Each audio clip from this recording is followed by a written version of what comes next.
Welcome to adding a map to a campaign in MapTool. So I'm going to take one of my hand-drawn maps and bring it into MapTool and make the grid line up. So the first thing I'm going to do is we've got our brand new campaign here. You can create a new campaign if you want, but the default one when you open MapTool is fine. Actually, I've got grid open for some reason, which I don't want. So here we go.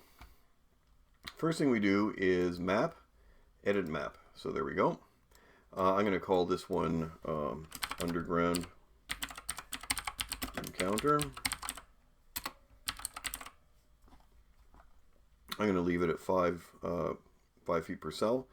And pixels per cell is 50. If I knew the resolution of my map, I could change it here, but I don't. So that's fine. I don't know what AI cell rounding is, so I'm going to leave that. The background, I actually don't like the grassy background. I'm going to use like a gray. So there we go. And the map itself is what I want.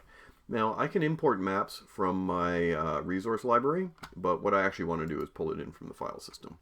So here we go, file system, and underground encounter number 1. There it is. Not the best preview, but that's fine. And that's good enough for me, so okay. So here we are, our giant resolution hand-drawn map, underground encounter number 1. And what we've got here is, this is a pretty high resolution map. I like to scan things in high resolution, which is wasteful to be perfectly honest, because these are ugly hand-drawn maps, but there you have it. So what I want to do now is I want to set the grid for MapTool to match up with the grid on this image. You'll notice that when I scanned in this image, I made sure, I actually edited it after the fact, but I made sure that the grid on the map is actually lined up X and Y. Like if it's skewed, you're never going to make it work because there's no skew controls in MapTool. It's got to be vertical, horizontal, perfectly straight. There's always a bit of drift on your desktop scanner, so that is what it is.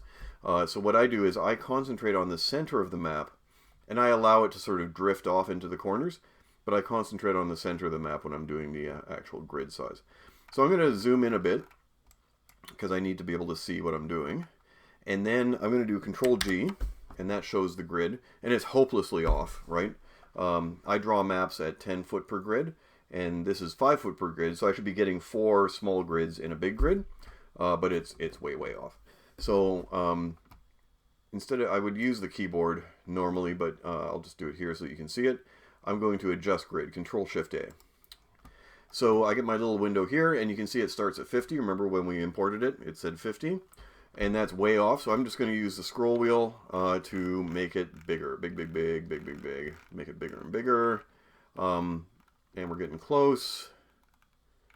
And oh, well, that lined up nicely. Normally it doesn't. Normally it doesn't line up that nicely, but there you have it. Came right in there. And you can see our grid is hanging together with 4 5-foot grids per 10-foot grid. That's looking pretty good. I don't care what the numbers are on offset X and Y. I can just click and drag, right? I can just drag that around. And you can use the arrow keys for fine control as well. So that's looking pretty good. I'm going to close this for now. I'm going to scroll out. And down in the corners, you can see it's off a bit, but you know, it's not terrible. So it's certainly good enough for my purposes. Right mouse click allows you to pan. So what this will do though is if I grab a token and drag him in, by default he's an NPC, which is fine with me. So you can see we've got our dwarf token here, and he's moving around the grid nicely.